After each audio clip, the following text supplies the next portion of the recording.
제4장.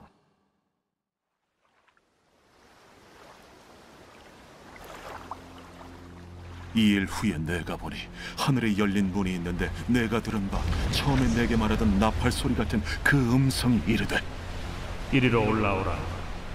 이후에 마땅히 일어날 일들을 내가 네게 보이리라.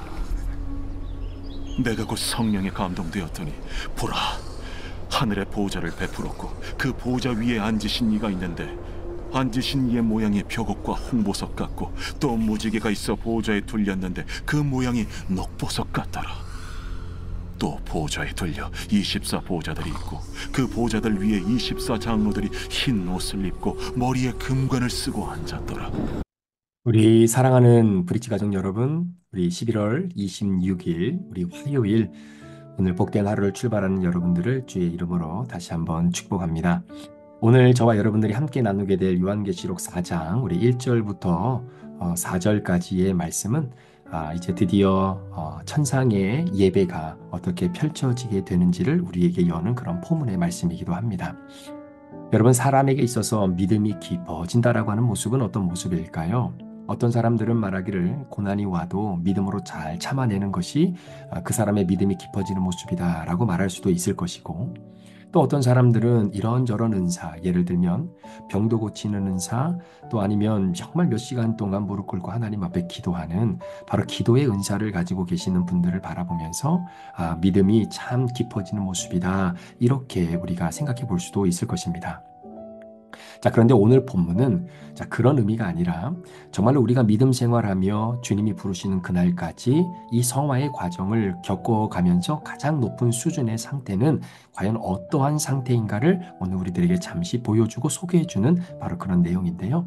오늘 짧은 1절부터 4절까지의 말씀을 통해서 저와 여러분들의 신앙의 수준이 오늘 하루 더 깊어지는 바로 그러한 은혜를 오늘 말씀을 통해서 경험하기를 간절히 원합니다.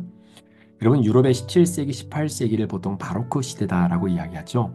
이 바로크 시대의 가장 중요하고 유명한 음악가 두 명을 꼽으라고 한다면 그것은 바로 음악의 아버지 바흐라고 하는 사람과 또 음악의 어머니 핸델이라고 하는 사람일 것입니다.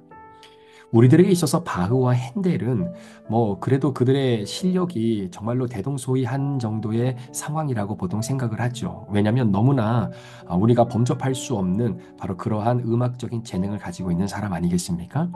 그렇기 때문에 바흐의 실력과 또 핸델의 실력이 굉장히 대단하다라고 하는 어떤 그런 개념 속에서 두 사람의 어떤 그 위치를 우리가 대동소이하게 바라볼 때가 있습니다. 자, 그런데 여러분, 당시에 있었던 사람들은 이 바흐와 핸델의 음악적인 수준을 굉장히 차이를 두고 바라봤다는 사실이죠. 그래서 바흐를 중심으로 당시에 음악이 흘러가고 있었기 때문에 핸델이라고 하는 사람은 그저 시대를 스쳐가는 하나의 실력가라고만 인식이 되어졌지, 지금 우리가 생각하는 것처럼 바흐와 핸델의 그 수준이 거의 비슷했다라고는 당시의 사람들은 생각하지 않았다라는 겁니다. 그러니까 핸델이라고 하는 사람은 바흐의 음악적 소양과 그 평가를 감히 뛰어넘을 수 없는 바로 그러한 수준의 음악가였다라고 하는 것이 당시 사람들의 생각 속에 자리 잡고 있었던 바로 그런 개념이었던 것이죠. 자, 그런데 이후에 이제 19세기, 20세기 또 오늘 우리가 살아가는 이 시대에 우리는 바흐와 핸델이 정말로 같은 수준의 그런 음악가다라고 그렇게 생각을 하게 되는 바로 그런 이유가 무엇일까라는 것입니다. 그러니까 그때 당시에는 두 사람의 실력에는 현저한 차이가 있다고 생각했는데, 오늘 우리들에게는 이 두 사람의 음악적 소양이나 평가나 그 실력이 거의 비슷비슷하다, 그렇게 대단하고 위대하다라고 그렇게 우리가 설정을 하게 된 이유가 있다면, 분명히 핸델이라고 하는 사람의 인생 가운데에 그때 당시에는 이 바흐와 이 실력 차이가 있었다라고 했지만, 오늘 우리들에게는 그 실력이 서로 대동소이하다라는 것은 뭔가 그의 인생에 변화가 있지 않았을까라는 것입니다. 자, 그렇다면 핸델에게 있어서는 어떤 그들의 인생 가운데 변화가 있었을까? 그래서 그것으로 인해 오늘 우리들에게 이 두 사람의 실력이 거의 대동소이하다라고 평가가 되어지는 이유가 뭘까라는 것이죠. 여러분, 바흐라고 하는 사람은 정말로 하나님을 찬양하는 바로 그런 음악가였습니다. 그래서 그 음악을 통해서 하나님의 주권을 드러내고 하나님의 크심과 나의 자금을 이 음악을 통해서 철저하게 드러내는 바로 그러한 신앙의 소유자의 음악가였다라는 것이죠. 자, 그런데 이와 달리 핸델이라고 하는 사람은 말 그대로 이성중심, 계몽주의 사상에 완전히 매료가 되어 있어서 철저히 인간이 최고의 음악을 만들어낼 수 있고 그것이 결국은 인간의 완벽함을 표현해내는 하나의 예술적 수단이다라고 하는 생각으로 완전히 사로잡혀 있었던 사람이 바로 핸델이라고 하는 사람입니다. 아무래도 이성 중심, 계몽주의 중심으로 음악을 하다 보니까 핸델의 음악의 목적은 사람들에게 잔잔한 감동과 아니면 하나님의 크심과 나의 자금을 드러내는 하나의 수단으로서의 음악이 아니라 말 그대로 돈 버는 것이 목적이었어요. 돈 버는 것이 목적이었습니다. 자, 그렇기 때문에 그때 당시에 음악을 통해서 돈을 벌 수 있는 한 가지 수단이 바로 오페라 음악을 많이 작곡하는 거였거든요. 자, 그런데 핸델이 음악을 준비하면서 오페라 작곡을 할 때마다 번번이 실패하는 겁니다.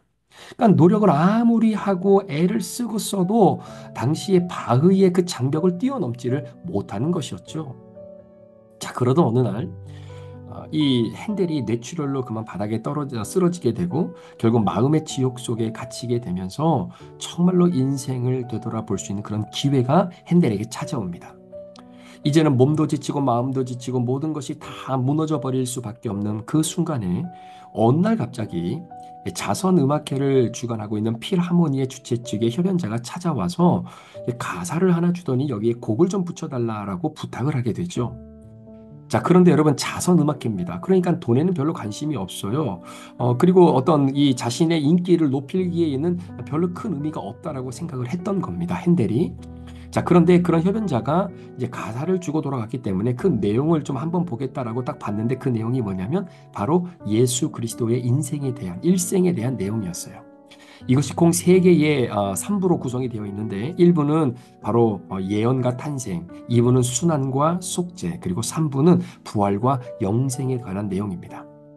자, 핸델이 이 내용을 보면서 그 순간 오늘 본문의 1절에 기록되어 있는 것처럼 하늘 문이 열리는 은혜를 경험하게 되는 것이죠.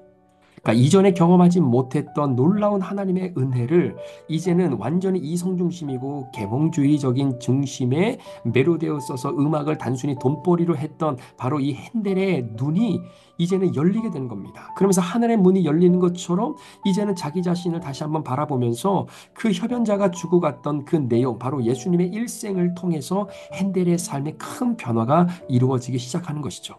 그래서 핸델이 미친 듯이 이 가사를 가지고 이제는 곡을 붙이게 되는데 여러분 이 곡이 얼마나 대단하고 이 장엄한 곡이냐면요. 총 53곡 중에 여러분 354페이지에 달하는 내용을 작곡하게 된 겁니다.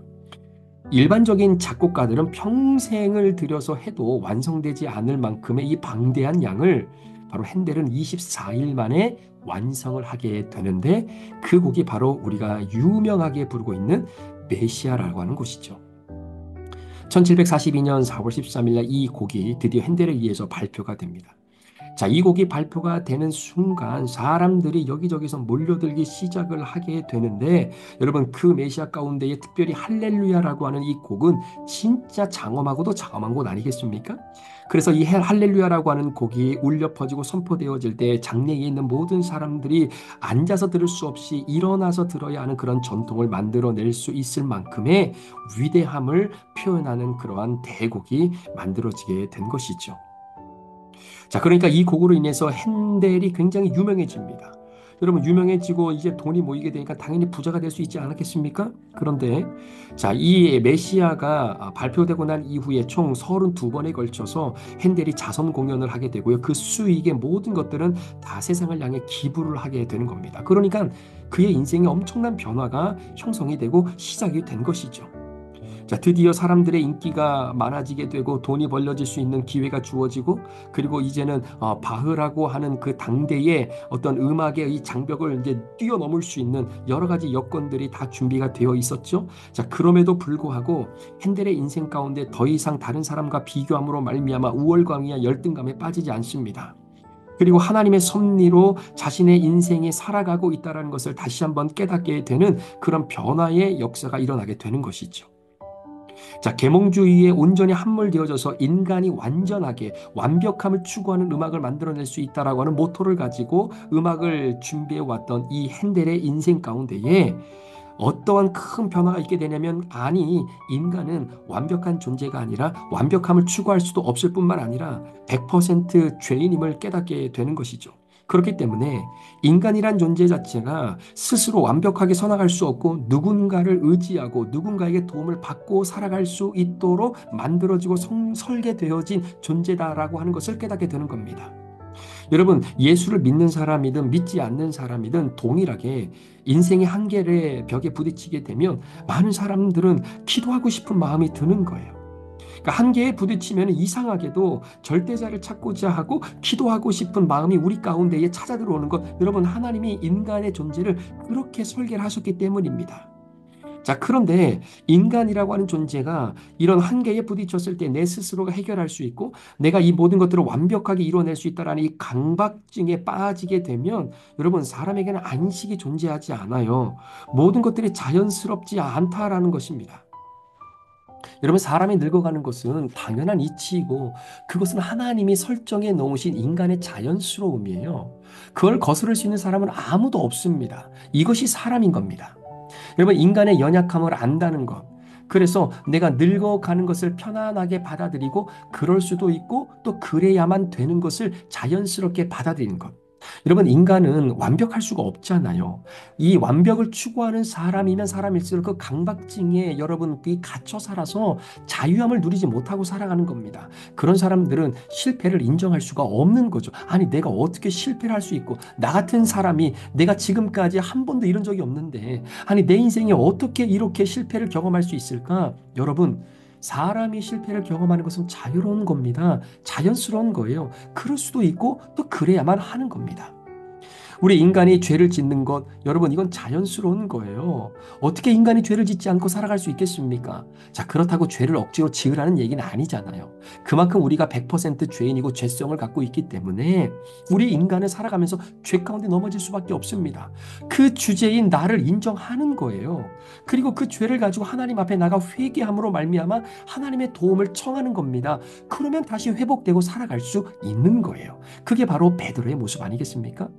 그런데 만약에 인간 자체가 완벽주의자고 그리고 강박증에 빠져서 내가 죄를 지을 수 없다라고 생각함에도 불구하고 어떻게 죄를 안 지어요? 그런데 죄를 짓는단 말입니다. 그런데 그 죄를 감추고 숨기고 나는 죄를 짓지 않고 완벽하게 살아간다라고 하는 것을 사람들에게 끊임없이 보여주면서 살아가려고 노력하는 사람들은 스스로를 자책하는 겁니다. 스스로를 부자연스러움의 감옥 속에 가두어놓게 되는 겁니다. 그래서 내 자신을 끊임없이 폄하하고 자책하면서 결국 어디까지 가냐면 여러분, 자살의 단계까지 가게 되는 거예요. 그게 가룟 유다 아니겠습니까? 자연스러운 것, 죄됨을 인정하는 것, 여러분, 이 자연스러움을 가지고 있어야 진정한 안식이 여러분 형성되는 거예요. 그래서 우리가 주일날 하나님 앞에 나와 예배 드릴 때 그날을 뭐라고 이야기합니까? 안식일이라고 이야기하잖아요. 안식일이라고. 그러니까 주일 예배를 통해서 하나님을 더 깊이 만날 수 있는 바로 그 은혜의 자리에 내가 나오는 것. 그러려면 여러분, 내가 죄인임을 인정하고 내 죄를 회개하고 그 회개한 죄를 하나님이 용서하시고 다시금 주님의 도움으로 일어나는 그 모든 것들을 자연스럽게 받아들이고 인정하는 그 안식, 그것이 바로 주일 예배 가운데 펼쳐지게 되는 것입니다. 그게 가능하단 말입니다. 자, 오늘 사도 요한은 여러분 예수님의 제자였습니다. 그럼 여러분 얼마나 믿음이 좋겠어요? 그렇죠? 자, 그런데 사도 요한이 활동했던 바로 이 시기에 여러분 로마를 통제하고 있었던 왕이 바로 도미티안 황제 아닙니까? 그런데 이 도미티안 황제는 좀 죄송하지만 정신이 나간 사람이에요. 여러분, 로마를 통치했던 여러 황제들이 있지만 특별히 로마는 황제를 신으로 숭배하는 이런 황제 숭배 사상이 있었거든요. 자, 그런데 다른 황제들은 나도 여러 신 중에 하나다. 그러니까 다른 사람들, 다른 나라의 민족들이 믿고 있는 신들은 그냥 인정해주는 차원에서 황제를 신으로 인정하는 어떤 그런 한 요소로 바라봤단 말입니다. 자, 그런데 다른 황제와는 달리 이 도미티안 황제는 그 경계를 넘어가 버린 거예요. 그래서 도미티안은 자신을 유일신으로 섬기라는 겁니다. 그러니까 다른 민족, 그러니까 로마에 속박되어져 있는 다른 민족들이 섬기는 신도 인정하지 않고 오로지 신은 유일한 신, 바로 도미티안, 바로 나밖에 없다. 그러니까 황제의 유일신 사상을 주장하고 강조하기 시작하는 거죠. 자, 그러면 이런 상황 속에서 다신교를 믿었던 사람들이야 큰 문제가 되지 않지만 여러분, 유일신인 하나님을 믿었던 그리스도인들에게는 이건 도저히 받아들일 수 없는 거죠. 왜냐하면 우리에게 유일한 하나님, 유일한 신은 하나님 한 분밖에 계시지 않기 때문입니다. 그래서 황제 숭배 사상을 거부한 거예요. 자, 그래서 거부하는 그 즉시 여러분 그리스도인들이 죽어나가기 시작하는 겁니다. 그래서 요한이 당시의 초기 기독교의 리더자라는 것을 알게 되고 그를 반모섬에 유배를 한 거예요. 자, 그런데 유배당한 사도 요한이 여러분 하나님 앞에 불평하고 원망하는 길이 여러분 이 요한계시록에 기록되어 있습니까? 아니에요. 한마디도 불평하고 원망하는 내용이 없습니다. 아니 하나님, 왜 나는 하나님을 믿고 그 믿음 가지고 황제 숭배 사상을 거부했다라고 하는 이유 때문에 내가 이렇게 이 반모섬에 어느 누구도 없는 이 유배지에 와서 내가 인생을 마무리해야 됩니까? 아니 어떤 사람은 예수를 믿지 않아도 그렇게 잘 살고 정말로 이 고난에서 벗어나면서 떵떵거리면서 살고 있는데 왜 예수를 믿고 하나님을 섬긴다는 그 이유 때문에 우리가 이러한 반모섬에, 이러한 이 침울한 반모섬에, 이러한 이 갈등의 반모섬에, 왜 이런 엄청난 이 연약한 반모섬에 우리가 이게 유배가 되어서 살아가야 됩니까? 왜 우리가 이런 질병에, 이 고난에, 이러한 이 실패의 반모섬에 왜 우리가 갇혀야 됩니까? 요한은 반모섬에서 하나님을 원망하지 않았어요. 그런데 거기서 뭘 했냐면 요한계시록을 썼단 말입니다. 요한계시록을 썼다는 게 여러분 어떻게 가능한 걸까요? 자, 그 이유가 오늘 1절 말씀에 보면 이런 말씀이 있어요. 이 일 후에 내가 보니 하늘의 문이 있는데 내가 들은 바 처음에 내게 말하던 나팔 소리 같은 그 음성이 이르되 이리로 올라와라, 이리로 올라와라 라고 이야기합니다. 자, 이리로 올라오라. 자, 이 말은 어떤 학자들은 이것이 휴거다라고 이야기하는데 그 의미가 아닙니다. 자, 이리로 올라오라는 것은 사도 요한의 몸이 휴거가 되어서 하나님 나라로 올라간 것이 아니다라는 거예요. 자, 그 이유가 뭐냐면 2절 말씀에 보면 내가 곧 성령에 감동되었더니 라는 겁니다. 내가 성령에 감동되었더니, 자, 그러니까 내가 지금은 반모섬이라고 하는 이 현장, 이 땅에 있는데, 자, 성령의 감동이 되어서 이제는 하늘의 보좌에 앉아 계시는 주님을 바라볼 수 있는 바로 그런 눈이 열리게 된 겁니다. 그러니까 이 땅에서는 볼 수 없는 하나님의 나라에서만 바라볼 수 있는 것들을 보게 되어지는 것. 자, 그 말은 무슨 말이냐면 관점의 수준이 올라갔다라는 이야기예요. 세상의 관점으로 지금 내가 반모섬에 유배되어져 있는 이 상황을 바라보는 그 관점에서 이제는 성령의 감동이 되어 하나님이 열어주시는 영의 눈을 가지고 하나님 나라를 바라볼 수 있는 관점의 수준이 올라갔다라는 겁니다. 그러니까 몸과 모든 것들은 이 땅 반모섬에 있는데 오히려 바라보는 것은 하늘을 바라보고 있다라는 이야기죠. 그러니까 관점의 수준이 올라갔다라는 겁니다. 자, 이러한 일들이 자, 그리고 나서 마땅히 일어날 일들을 이제는 예수님께서 보여주시게 된다는 거죠. 자, 그런데 자, 성령의 감동이 되어서 하늘에 계시는 주님을 봤는데 그 주님이 어디에 앉아 계시냐면 자, 2절 중반전에 보니까 보라 하늘에 보좌를 베풀었고 그 보좌 위에 앉으신 이가 있는데 라고 표현합니다. 보좌 위에 앉으신 이가 있다라는 거예요. 여러분 예전에 한번 우리가 설교 시간에 아까 말씀을 드렸지만 이 보좌라고 하는 것은 왕의 권위와 위엄을 상징하는 거잖아요. 자, 그러니까 당시에 로마의 황제가 보좌에 앉아서 말하는 것은 그것이 곧 법이 되는 겁니다. 그러면 모든 로마의 사람들은 그 보좌에서 퍼져나온 선포되어진 황제의 이 말을 법으로 알고 그냥 그대로 지켜야 되는 거예요. 누구도 거역할 수 없는 겁니다. 자, 그것을 의미하는 거죠. 자, 보좌를 베풀었고 그 보좌 위에 앉으신 우리 하나님께서 말씀하시는 거예요. 그 보좌 위에서 우리 주님이 말씀하시는 거기 때문에 그 주님의 말씀은 어느 누구도 거역할 수 없고 거절할 수 없고 모두가 다 받아들여야 되는 그러한 위엄과 그런 권위가 있다는 것을 표현하고 있는 겁니다. 감히 대항할 수 없다라는 거예요. 이런 주권자인 우리 주님께서 그 보좌에서 말씀하고 계시는 겁니다. 자, 그런데 3절 말씀해 보니까 그 보좌에 앉아 계시는 주님의 모습이 어떤 모습으로 표현되어 있냐면 벽옥과 홍보석과 녹보석 이렇게 표현되어 있어요. 자, 벽옥이라는 것은 어떤 의미를 갖고 있냐면 하나님의 주권을 의미하는 것이고요. 홍보석은 바로 하나님의 심판과 분노를 말하는 것이고, 그리고 녹보석은 바로 자비를 보통 이렇게 표현을 한다라고 합니다. 자, 이런 벽옥과 홍보석과 녹보석으로 온전하게 둘러져 있는 그 하나님의 보좌, 그것이 어떤 모습으로 나타나면 결국은 무지개와 같다라는 거예요. 무지개와 같다는 거. 이게 바로 보좌의 모습이다라는 것입니다. 자, 여기서 우리가 좀 생각해 봐야 될 것이, 자, 하나님의 보좌가 벽옥과 홍보석과 녹보석으로 되어 있다는 겁니다. 자, 이것이 무엇을 의미하냐면요. 잘 들어보세요. 여러분, 하나님의 보좌는요, 하나님의 주권을 갖고 계십니다. 근데 그 주권은 100% 죄성을 가지고 살아가는 인간들은 죄로 인하여 죽을 수밖에 없는 거예요. 그 죄에 대한 분노, 그 죄에 대한 심판이 반드시 하나님에게 있다라는 겁니다. 따라서 예수를 믿지 않는 자들에게 있어서 하나님을 믿지 않는 바로 그 죄에 대한 분노, 그 심판이 반드시 이루어지게 된다라는 것이죠. 자, 그럼에도 불구하고 하나님의 보좌의 마지막 수단인 이 녹보석은 그러한 분노와 심판으로 인하여 죄 가운데 넘어진 우리들을 심판하실 수밖에 없지만 결국은 그 심판을 그리스도 예수 어린 양의 보혈의 피로 말미암아 우리에게 참된 안식과 죄사함의 은혜를 허락해 주시는 바로 그 녹보석과 같은 은혜, 자비의 은혜가 있다라는 것입니다. 자, 그래서 이 모든 이 하나님의 보좌, 우리 주님이 앉아 계시는 이 보좌에서 이루어지는 이 모든 주권과 분노와 심판, 그리고 이어지는 이 자비, 이것이 바로 하나님의 보좌의 성향이다라는 것이죠. 그러니까 죄에 대한 하나님의 심판을 경험해요. 그러나 그 경험으로 끝나는 것이 아니라 하나님의 은혜와 하나님의 자비로 우리를 다시 구원해 주시는 놀라운 은혜가 우리에게 주어진다라는 것입니다.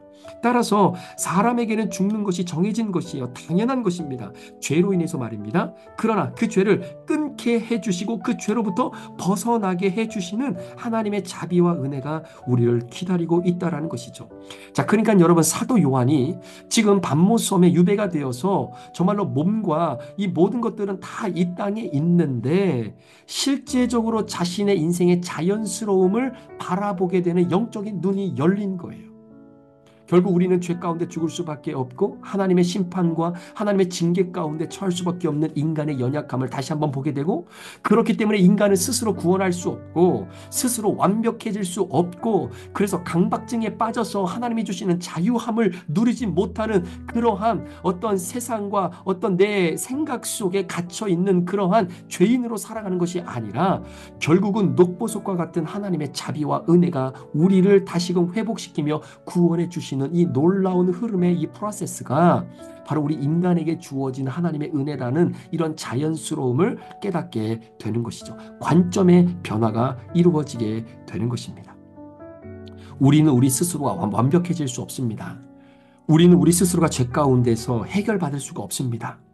오늘 사도 요한은 바로 그 관점이 얼마나 자연스러운 것인지, 그래서 내가 내 스스로 살아갈 수 없기 때문에 우리는 주님의 은혜가 필요하고 어린 양 예수 그리스도의 그 보혈의 능력이 오늘도 내게 임해야만이 결국은 주님의 도움으로 내가 진정한 안식을 누리고 나의 인생의 자연스러움을 받아들이며 죄됨을 인정하고 회개하고 다시금 주님의 도움을 요청하여 회복되어지는 이 모든 인간의 과정들이 바로 이 사도 요한의 눈을 열어 하나님께서 보여주신 것, 이것이 바로 인생이라는 거예요. 이것이 바로 우리가 걸어가야 될 길이고 지금도 걸어가고 있는 길이기에 이것이 정말로 자연스럽게 받아들여지게 되어지는 바로 그 은혜가 우리에게 너무나 중요하지 않는가 생각이 듭니다. 사랑하는 성도 여러분, 여러분들이 신앙생활을 하면서 그것이 율법이 되면 안 되고 그 자체가 정말로 내 인생 가운데에 걸림돌이 되면 안 되고 그것이 나에게 짐이 되면 안 되잖아요. 하나님을 오늘도 기억하시고 늘 내 주제를 말씀 안에서 인정하고, 그리고 내가 죄를 짓고 넘어질 수밖에 없다는 것이 너무나 자연스러운 것인가를 우리가 기억하며 하나님 앞에 회개하고 그리고 주님의 도움을 요청하면서 다시금 우리를 자비로 은혜로 회복시켜 주님의 거룩한 자리에 우리를 세워주시고 우리로 영원히 만왕의 왕 되신 어린 양 예수 그리스도를 찬양하게 하는 그 자리까지 인도하실 것을 믿음으로 바라보며 오늘 하루도 나의 삶을 주님께 맡겨드리며 기도하며 살아갈 수 있는 저와 여러분들의 삶이 되시기를 우리 구주 예수 그리스도의 이름으로 축원합니다. 기도하시겠습니다.